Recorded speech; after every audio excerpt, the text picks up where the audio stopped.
Hey,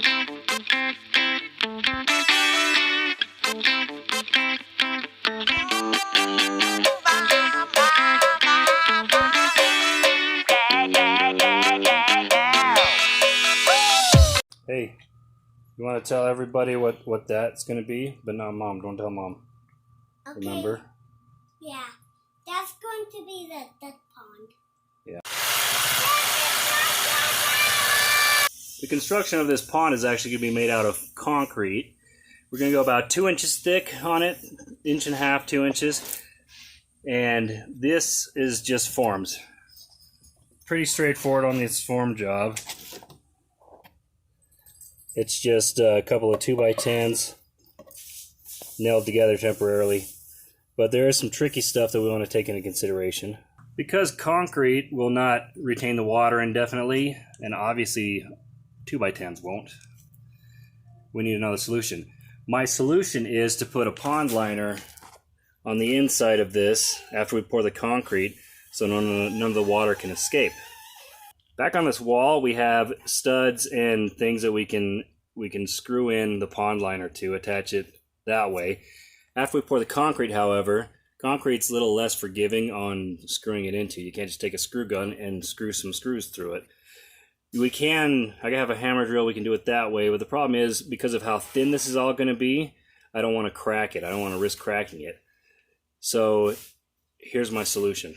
So I got this board screwed in from the outside of the form, but then I also put some screws here so the concrete can kind of wrap around and keep this thing from slipping out. But this way, it'll give me something to just screw in some angle iron or however I decide to attach the pond liner. Now I have something to screw it into because the whole thing will be covered in concrete, but this board I'll be able to screw into. This plywood by itself is not going to be strong enough. When I put the concrete in here, it's going to put some pressure on it and push it, make it bow. So what I'm going to do is in the corners, around the whole perimeter basically of this plywood, I got to put 2x4s, and then that'll help me screw the one piece of plywood into the other one so this joint's all nice and tight, because I'll have a 2x4 to screw into that piece, and it'll also make it a lot more rigid. I got this transferred over to these sides with some more screws in it so they can't be pulled out. I just got some scrap boards. This just adds rigidity. I think we're all set to go. Looks a little jumbled up, a lot of sticks going anywhere. This is a mix of 50-50 3/8 minus and sand. Roughly 50-50. And here's some Portland cement powder. Stuff's super dry and super, I don't know, it's like moon dust. So the plan is to mix this 50-50. It'll give me over 10,000 psi strength. This is too runny, but I had one of these lying around, just a high strength quickcrete mix. So I'm going to mix that whole bag in with it.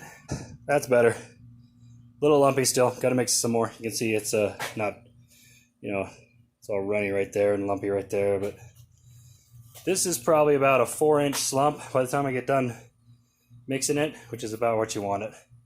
The thicker the better. The thicker it is, the stronger it'll be. Water significantly weakens it. Do it more.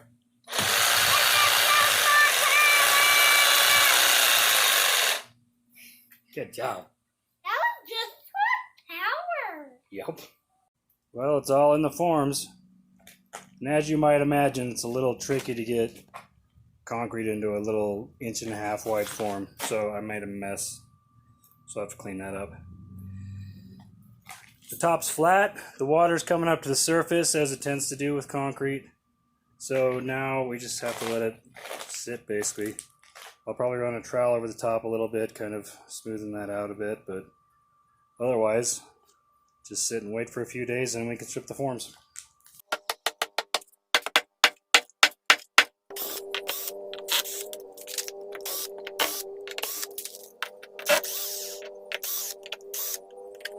My initial thought was to do a couple planks like this because that's how they used to do retaining walls. They used to have a bunch of boards ran horizontal before they had, your typical wall form, and it just kind of gives a little bit of a vintage look to it. And I think it turned out nice. I think I like it.